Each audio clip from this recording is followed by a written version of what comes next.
आपण हास्य आणू शकतो हे संस्कारांमध्येच आहे आणि हे आपल्याला दर याच्यामध्ये कळत जातं, काय ना काय आपल्यामध्ये फरक पडत जातो. ओके, आता जाणार आहोत आपण, जाऊया टॉपिककडेच डायरेक्ट. तर सोमवार त्या असतात, योग शिक्षक आहेत, पेशाने शिक्षिका आहेत, खूप भारी स्पीकर आहे. सगळ्यात मेन तिची ओळख आहे ना ती असं इन्स्टंट स्पीकर आहे. काय सांगितलं की लगेच ती बोलत्या की एवढं ते असंच होत नसतं, ह्याच्या पाठीमागे एखादी प्रज्ञा असते किंवा म्हणजे ते एखाद्या गोष्टीचं प्रकर्षण ज्ञान होत असतं एक, किंवा वाचन खूप असतं. तुम्ही म्हणाल नुसतं पुस्तकांचं वाचन नाही, आपल्या आजूबाजूच्या परिस्थितीचं वाचन, निसर्गाचं वाचन, लोकांचं वाचन आणि त्याचबरोबर पुस्तकांचं पण वाचन. या सगळ्या गोष्टींमुळं आपल्याला ते व्यक्त होता येतं. तुमच्याकडे नॉलेज नाही का? नॉलेज आहे, सगळे जण स्पीकर आहोत, फक्त आपल्याला व्यक्त करायला थोडासा कॉन्फिडन्स कमी पडतो, तो अर्चिताकडे ज्यादा आहे. त्यामुळे जाणार आहोत आपण आज काय आपल्याला आपल्या मूल्यांमध्ये कुठलं मूल्य ऍड होतंय ते बघण्यासाठी, की मनस्थिती कशी लागते, म्हणजे मनस्वास्थ्यावर आज संध्याकाळचा टॉपिक आहे. कुठलीही गोष्ट अचीव करायला मन लागतं, मन बरोबर आपल्या, आणि ते तो त्या मनाचा काय रोल असतो तो आज संध्याकाळी बारीक अर्चिता मॅडम कडनं कळणार आहे. तर आता आपण जाऊ आज आपल्या नीती मूल्यांमध्ये कुठलं मूल्य ऍड करायचं. ओके, जोरदार क्लॅपिंग करू आपण अर्चिता मॅडम साठी. गुड मॉर्निंग सगळ्यांना.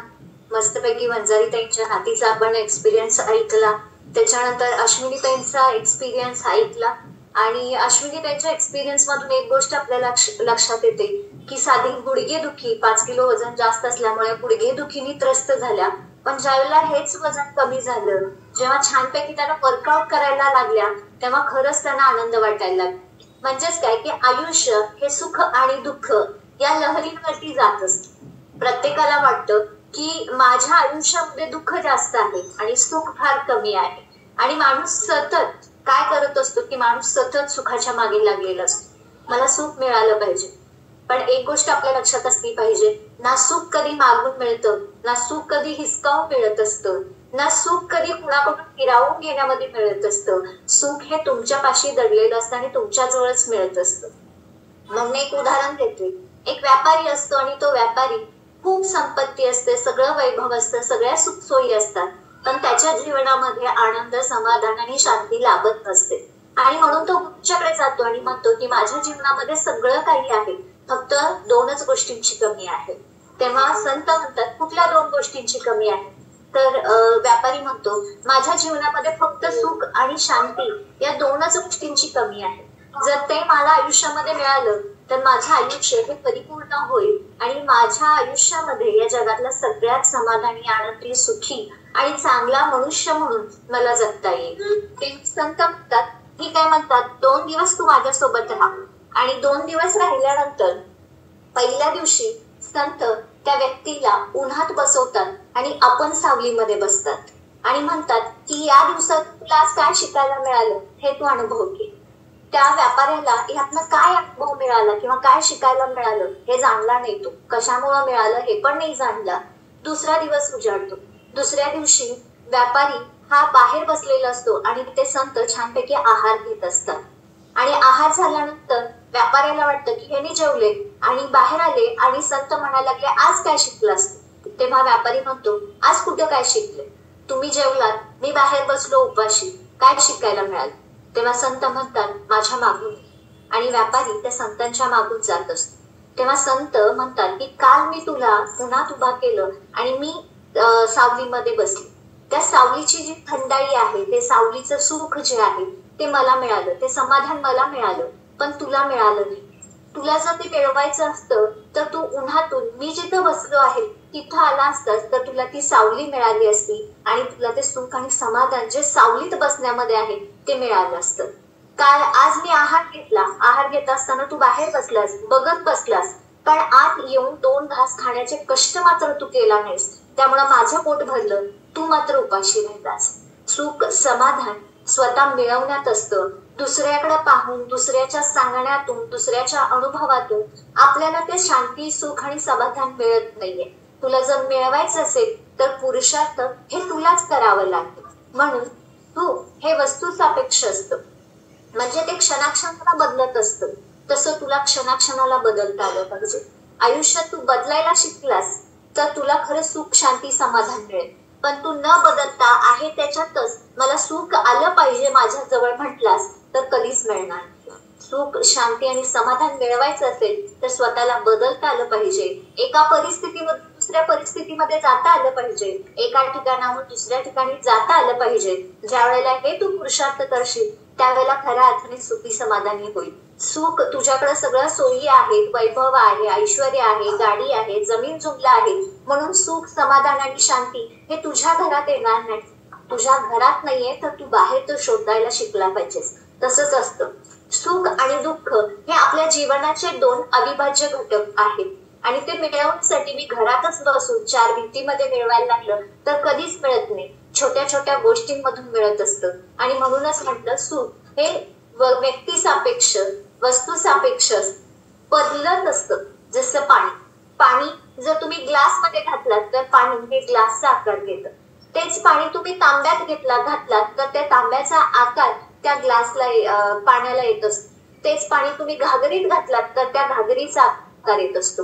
मग तांब्या किंवा ग्लास तो चांदीचा आहे, स्टीलचा आहे की सोन्याचा आहे याच्यात पाण्याला सुख नसतं. पाणी हे आकाराप्रमाणे, वस्तूप्रमाणे बदलत असतं. तसंच व्यक्तींचं सुद्धा असतं.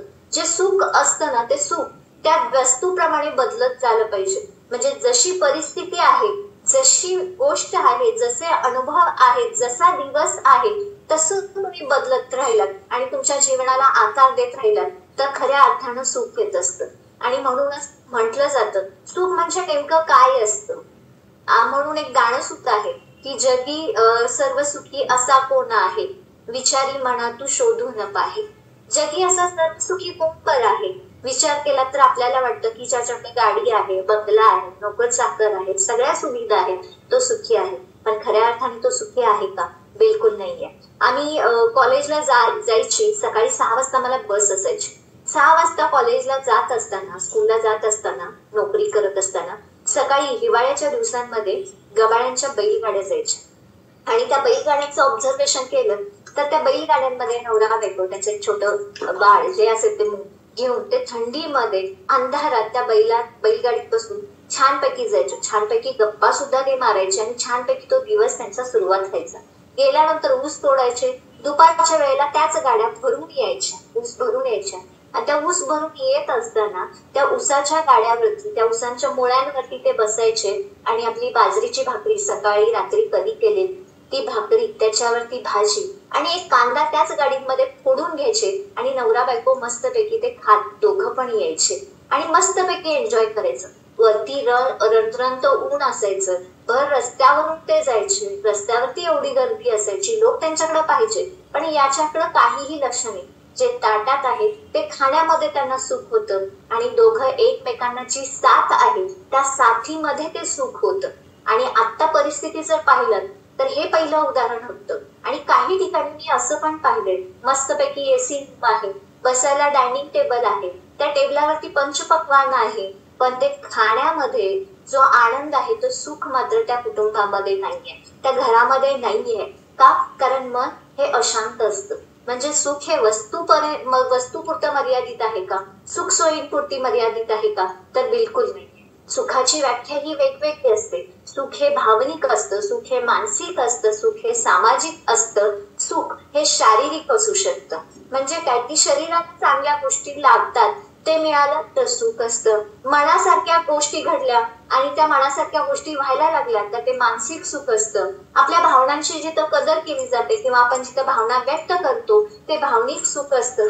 जिथं आपल्याला प्रतिष्ठा, मान सन्मान मिळत असतं, यश मिळत असतं ते सामाजिक सुख असतं. म्हणजे सुखाची व्याप्ती ही बदलत असते. म्हणजेच काय, नेमकं सुख म्हणजे काय असतं तर सुख म्हणजे सुख, शांती आणि समाधान. आणि दुःख म्हणजे काय असतं की वेदना, क्लेश, निराशा आणि जीवनात आलेले वाईट अनुभव. म्हणूनच सुख आणि दुःख हे सोबत असतात. जेव्हा तुम्ही सुख सोबत असते तेव्हा दुःखाचा विसर पडतो, पण जेव्हा दुःख आपल्या वाट्याला येतं तेव्हा तेच सुखाचे अनुभव, ते दुःख सहन करण्यासाठी आपल्याला ताकद देत असतात. आणि म्हणून एक गोष्ट लक्षात ठेवली पाहिजे वळून कोणी पाहिले नाही म्हणून माळावरच्या चाफ्याला काही अडत नाही, माळावरच्या चाफ्याचं काही अडत नाही. शेवटी पानही साथ सोडून जातं, पण त्या पट्ट्यानं बहरला काही सोडत नाही. म्हणजेच काय, तुम्ही चाफ्याचं झाड बघा, ती पानं भरपूर असतात, पण एक क्षण असा येतो की ती पानं सुद्धा त्या झाडाची साथ सोडून जातात. पण ते चाफ कधी नर्वस होत नाही की माझ्यासोबत पानच नाहीये, मी माळावरती आहे, माझ्याकडे कोणी पाहणारच नाही, मला सुगंधच येत नाही, असं चाफा म्हणत नाही. चाफा फुलण्याचं काम करत असतो, बहरण्याचं काम करत असतो, आणि ते बहरल्यानंतरच जे जग असतं ते जगाचं लक्ष स्वतःकडे वेधून घेत असतं. तसंच आपण कुठेही काहीही असलं तर बहरणं सोडलं नसलं पाहिजे. ज्यावेळेला तुम्ही स्वतः बहरायला लागाल ना, स्वतः चांगलं बनायला लागाल ना, त्यावेळेला खऱ्या अर्थानं तुमच्या आयुष्यामध्ये सुख येत असतं. मला सांगा की 90च्या दशकामध्ये सुख म्हणजे नेमकं काय होतं, की घर हे मस्तपैकी माणसांनी बहरलेलं मस्तपैकी 2 वेळचं व्यवस्थित अन्न, मग ते भाजी भाकरी असू दे, ते मिळालं, त्यात सुख होतं. संध्याकाळी सगळे गुण्यागोविंदाने गप्पा मारणं, सण साजरे करणं, ह्यात सुख होतं. पण सुख हे परिस्थितीनुसार, काळानुसार बदलत चाललेलं आहे. म्हणजेच काय की आता व्यक्तीला वाटतं माझ्याकडे ही गाडी असली पाहिजे, माझ्याकडे घरामध्ये हे असलं पाहिजे, माझं मोठं घर असलं पाहिजे, ते सुख असतं. सुख याच्यामध्ये नसतं, सुख तुमच्या मांडण्यामध्ये असतं, सुख तुमच्या मनामध्ये असतं, सुख तुमच्या विचारांमध्ये असतं. तुम्ही ते कसं मानता, कसं व्यक्त होता, या सगळ्या गोष्टींवरती हे सुख हे अवलंबून असतं. आणि म्हणूनच आपल्या जीवनामध्ये सुख पाहिजे असेल, म्हणजे शांती समाधान पाहिजे असेल, तर सगळ्यात महत्वाचं आहे की आपल्याला चांगली संगत असली पाहिजे. म्हणजे चांगली संगत असेल ना तर व्यक्ती तसा वागत असतो आणि सुखी समाधानी राहत असतो. जर तुम्ही सांगा की घरामध्ये सगळ्या सोयी आहेत, पण ती व्यक्ती किरकिरी असेल आणि सतत दोषच काढत बसली असेल, तर त्या व्यक्तीसोबत तुम्ही राहिलात तर तुम्हाला फक्त समोरच्याचे दोषच दिसत असतात. पण अशी व्यक्ती आहे की त्याच्याकडे सुखसोयी नाही, पण चेहऱ्यावरती छानपैकी आनंद आहे, समाधान आहे, आणि त्या व्यक्ती तुम्ही सोबत राहिलात तर तुम्हाला त्या व्यक्तीसोबत सुख जे काय असतं ते अनुभवायला मिळत असतं. आणि म्हणूनच आपण आपल्या जीवनामध्ये काय मिळवलं पाहिजे, कसं मिळवलं पाहिजे, हे सगळं जाणून घेऊन आपण सुखाचा शोध करत असताना जरी वाट्याला दुःख आलं तर त्याला कवटाळत गोंजारत बसण्यापेक्षा त्यातला मार्ग काढत पुढे जाणं खूप महत्वाचं आहे. म्हणून आपल्याकडे काय आहे किंवा आपल्याकडे कोण आहे, आपल्याकडे किती आहे, यापेक्षा ज्या गोष्टी आपल्याकडे आहेत त्यात आपण कसं जगतो आहे, कसं राहतो आहे, कसा दिवस छानपैकी घालवतो आहे, या सगळ्याही गोष्टी महत्वाच्या आहेत. आणि म्हणूनच सुख अवलंबून असतं ते व्यक्तीवरती अवलंबून असतं, समाधान हे व्यक्तीवरती अवलंबून असतं. आणि म्हणूनच एकदा दुःखाने सुखाला म्हटले तू किती भाग्यवान आहेस रे. प्रत्येक व्यक्ती तुला मिळवण्यासाठी प्रयत्न करत असतो. त्यावेळेला सुखाने हसून एक उत्तर दिलं, आणि सुखाने जे हसून उत्तर दिलं ते उत्तर खूप महत्वाचं आहे. सुख म्हणतं, मित्रा, भाग्यवान तर मी नाही, भाग्यवान तर तूच आहेस. भाग्यवान तर मीच नाही, भाग्यवान तर तूच आहेस. दुःखाने आश्चर्याने विचारलं की कसं काय बरं, कारण सगळं जग जे मागं लागलेलं आहे ते तुझ्या मागं लागलेलं असतं. प्रत्येक जगाला, प्रत्येक व्यक्तीला दुःख नको असतं, म्हणजे मी नको असतो, तू हवा असतोस. मग तू कसं म्हणतोस की खरा भाग्यवान तूच आहेस. त्यावेळेला सुख अगदी प्रामाणिकपणे एक उत्तर देतो. ते उत्तर असं आहे की दुःखा, तू लोकांना मिळालास की माणसांची आठवण होते. म्हणजे आपल्या आयुष्यामध्ये दुःख आलं की आपल्याला माणसांची आठवण येते. परंतु मी ज्याच्या आयुष्यात जातो, म्हणजे जिथं सुख ज्याच्या आयुष्यात जातं, ते लोक आपलीच माणसं विसरून जातात. म्हणजे काय की दुःख आलं की आपल्याला जो माणूस उपयोगी पडत असतो, कोण आहे कोण नाही याचा विचार करत असतं, माणसं तुला शोधत असतात. आणि जी माणसं दुःखामध्ये तुझ्या पाठीशी असतात, तुझ्या सोबत असतात, ती आयुष्यभर त्याच्या हृदयामध्ये घर करून ठेवतात. पण माझं तसं नाही. मी ज्याच्या आयुष्यामध्ये जातो ना, त्या आयुष्यामध्ये गेल्यानंतर ती व्यक्ती इतर माणसांना सोडून जाते, विसरून जात असते, आणि लोक नावं ठेवत असतात. मग इथं काय आहे की इथं तुझ्यासोबत सगळे असतात पण माझ्यासोबत कुणी नसतं. आणि म्हणूनच खरा भाग्यवान तू आहेस.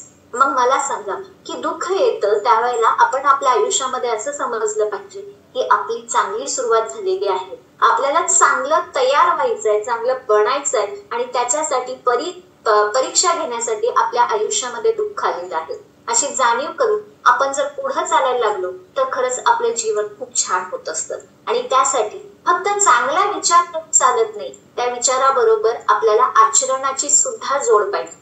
मस्त भरपूर चांगले विचार आहेत, पण तुमचे जर आचरणच नसेल तर सुख मिळणार नाही. म्हणून विचाराबरोबर तुमचं आचरण सुद्धा चांगलं असणं खूप महत्वाचं आहे. आणि म्हणूनच संतांनी असं म्हटलेलं आहे की विचार अगर अच्छे है तो आपका मन भी मंदिर है. अगर विचार आपके अच्छे है तो मन भी आपका मंदिर है. आचरण अगर आपके अच्छे है, आचरण अगर आपके अच्छे है तो तन भी आपका मंदिर है. आचरण आपके अच्छे है तो तन भी आपके मंदिर है.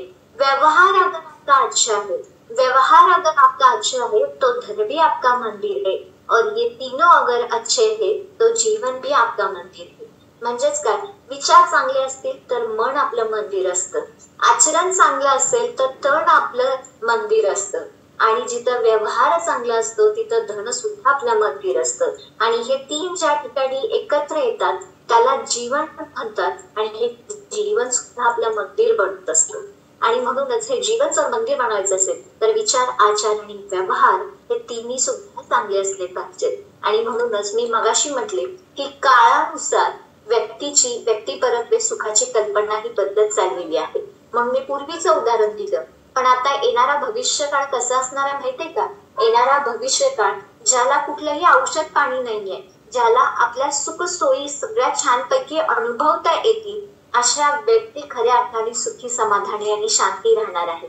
म्हणजेच काय की बदलत जाणार आहे. घरामध्ये एसी बसवलेला आहे, पण त्या एसीचा थंडावा तुमच्या शरीराला सहनच होत नसेल तर त्या एसीचं सुख तुम्हाला भोगता येईल.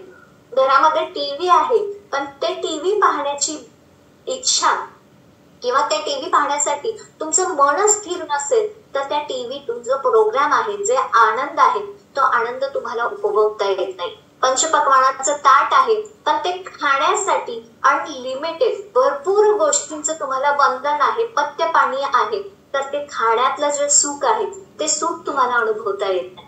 मस्तपैकी घर बांधलेलं आहे, पण त्या घरामध्ये राहायचं कसं हेच माहित नसेल तर ते तुम्हाला सुख अनुभवता येत नाहीये.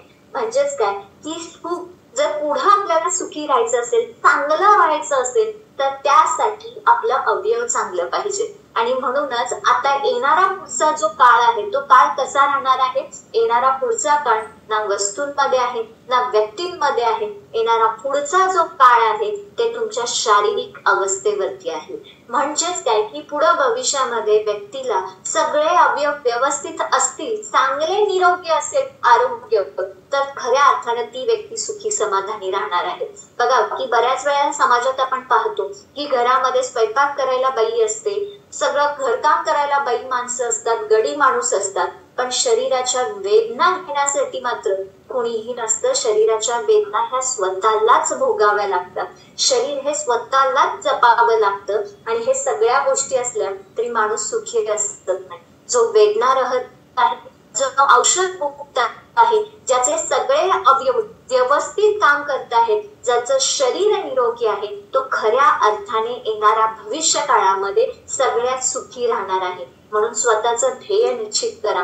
जर मला सुखी राहायचं असेल तर आता या क्षणाला मला व्यवस्थित राहता आलं पाहिजे, मला चांगलं जगता आलं पाहिजे. आणि माणसाचा अट्टहास कशासाठी असतो? माणसाचा अट्टहास एकाच गोष्टीचा असतो की माझा शेवट हा गोड व्हावा. म्हणजेच काय की शेवटी माझ्या शरीराला कुठला त्रास होऊ नये, शेवटी सगळी व्यक्ती माझी जी माणसं आहेत, माझे जे कुटुंबीय आहेत, ते माझा व्यवस्थित उपचार करता आलं पाहिजे. शेवटी मला बेडवरती झोपून दुसऱ्यांच्याकडनं सेवा करून या जगाचा निरोप घ्यायचा नाही, असं प्रत्येक व्यक्तीला वाटत असतं.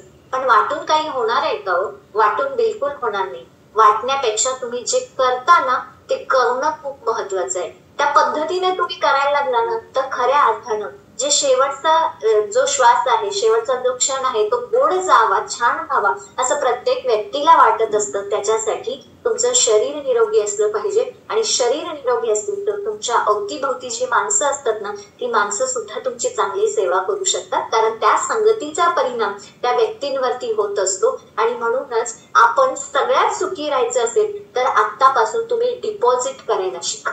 म्हणजेच काय की बँकेमध्ये आपण डिपॉझिट ठेवतो आणि डिपॉझिट जी रक्कम ठेवलेली असते त्या रक्कम का ठेवतो आपण साठवून? एखादी वस्तू घेत नाही, पण बँकेमध्ये आपण रक्कम साठवून ठेवत असतो का?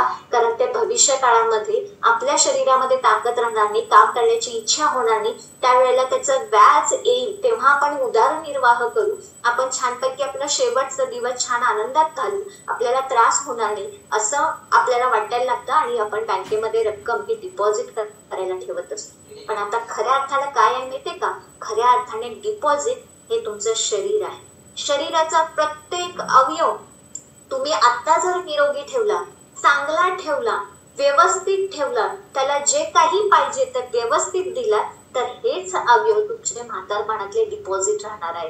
म्हणजेच काय की तुम्हाला कुठल्या व्याधी होणार नाही, तुम्हाला कुठलं दुखणं स्टार्ट होणार नाही आणि शेवटच्या क्षणी छानपैकी तुम्ही आयुष्य एन्जॉय करत अंथरुणावरती न पडता निघून जाल. पण माणसाचा अट्टहास शरीर निरोगी ठेवण्यापेक्षा बाकीच्या गोष्टींकडे जास्त असतो आणि तिथंच खऱ्या अर्थाने दुःखाला सुरुवात होत असते.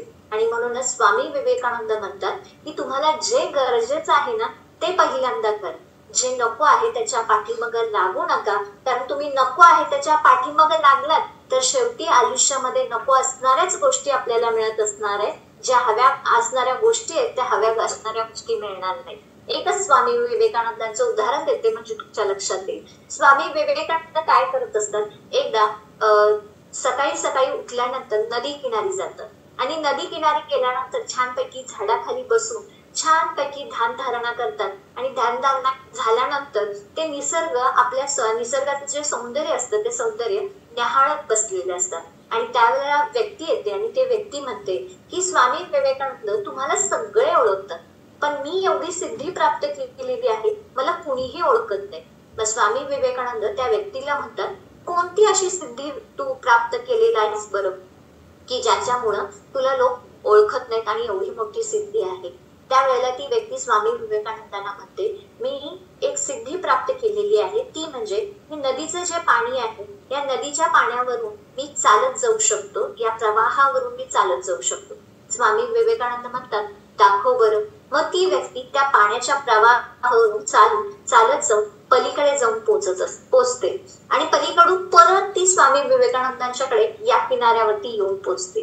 त्यावेळेला स्वामी विवेकानंद त्या व्यक्तीला विचारतात, ही सिद्धी प्राप्त करण्यासाठी किती वर्ष घालवलास? तेव्हा ती व्यक्ती म्हणते, ही सिद्धी प्राप्त करण्यासाठी मी रात्रंदिवस काम करून 15 वर्ष घालवलेली आहे. त्यावेळेला स्वामी विवेकानंद एक उत्तर देतात की ज्या सिद्धीचा आपल्या आयुष्यामध्ये काहीच उपयोग होणार नाहीये त्या सिद्धीसाठी तू 15 वर्ष घालवलंस. म्हणजे काय की नदी आपण नावेतून सुद्धा पार करू शकतो, नदी आपण पुलावर सुद्धा पार करू शकतो आणि त्याच्यासाठी तू 15 वर्ष घालवलंस. पण मी माझ्या आयुष्याचे जे दिवस घालवलेले आहेत, जी वर्ष घालवली आहेत, ते स्वतःचा आत्मकल्याण करण्यासाठी घालवलेले आहेत. त्याचबरोबर इतरांचं सुख समाधान आणि आनंद मिळवून देण्यासाठी, इतरांना चांगले विचार देण्यासाठी, इतरांना काहीतरी देण्यासाठी मी घालवलेलं आहे. आणि म्हणून तू सिद्धी फक्त तुझ्यासाठी प्राप्त केलास म्हणून तुला कोणी लक्षात ठेवत नाही, तुझं कोण कौतुक करत नाही. पण मी जे सिद्धी प्राप्त केलंय, मी माझी जी ध्यानधारणा केलेली आहे ते व्यक्तीला या जगाला काहीतरी देण्यासाठी मी केलेलं आहे. आणि म्हणूनच व्यक्ती हे जग मला ओळखत असतं आणि म्हणूनच त्याच्यामध्ये सुख आहे. तू तुझ्यासाठी जी सिद्धी मिळवलेस त्याच्यामध्ये तू सुख मांडलास, पण ते सुख तुला मिळालेलं. तसंच आपल्या सुद्धा आयुष्यामध्ये असतं. आपण सुद्धा त्या व्यक्तीप्रमाणे नको त्या गोष्टीकडे नको तितका पण धावत असतो आणि आपली अपेक्षा काय असते की मला सुख शांती आणि समाधान मिळावं, पण ते कधीच मिळत नाही. सुख शांती समाधान आयुष्यामध्ये आपल्याला ठरवता आलं पाहिजे की मी काय मिळवलं पाहिजे जेणेकरून समाज माझ्याकडे लक्ष दिलं पाहिजे, समाजाच्या लक्षात मी राहिलं पाहिजे. समाजाच्या लक्षात राहण्यासाठी तुम्ही समाजाला काहीतरी चांगलं दिलं पाहिजे, मदत केली पाहिजे, इतरांचा विचार केला पाहिजे. त्यावेळेला इतर लोक तुमचा विचार करतील. ज्या वेळेला तुम्ही इतरांना मदत कराल तेव्हा लोक तुम्हाला मदत करतील. ज्या वेळेला आपण दुःखाचा आपल्याच रडगाण जर दुसऱ्यासमोर गात राहिलात तर तुमच्याकडे कोणी लक्ष देणार नाही. पण दुसऱ्याचं दुःख वेदना तुम्ही जाणून घेऊन त्यांच्या वेदना आणि दुःख दूर करण्याचा प्रयत्न केला तर ज्या वेळेला तुम्ही दुःखामध्ये असाल, ज्या वेळेला तुम्हाला वेदना असतील त्यावेळेला सगळं जग तुमच्या सोबत येईल. मग तुम्हीच ठरवायचंय की म्हातारपणाचं आपलं डिपॉझिट कसं साठवून ठेवायचं, म्हातारपणी आपल्याला जर व्याज मिळवायचं असेल तर कशा पद्धतीनं आपल्याला जगता येईल याचा आपण आता विचार केला पाहिजे. आणि म्हणून खुद के लिए खास बनो, दुनिया तो कमियां ढूंढने में लगी रहती है. म्हणून स्वतःसाठी पहिल्यांदा खास बना. स्वामी विवेकानंदांनी तेच सांगितले, ज्या वेळेला तुम्ही स्वतःसाठी खास बनाल, स्वतःमध्ये बदल कराल आणि इतरांना बदल घडवण्यासाठी तुम्ही प्रवृत्त कराल, इतरांचं आयुष्य जेव्हा बदलाल तेव्हा खऱ्या अर्थाने तुमच्या आयुष्यामध्ये सुख, समाधान आणि शांती मिळेल आणि खऱ्या अर्थाने तुमचं आयुष्य हे संगीतमय बनेल. म्हणून एक उदाहरण देते. बासरी असते, बासरीतून कधी सूर निघतात, तुम्हाला हवे ते सूर निघतात. कधी निघतात बरं? त्या बासरीवरती जे छिद्र असतात, जे होल असतात, ज्या वेळेला जो सूर पाहिजे त्यावेळेला तुम्ही तो बंद करता, दुसरा नको असणारा बंद करता, हवा असणारा बोट काढून ती जे छिद्र असतात ती ओपन करत असतात, त्यावेळेला त्या बासरीतून सूर निघत असतात.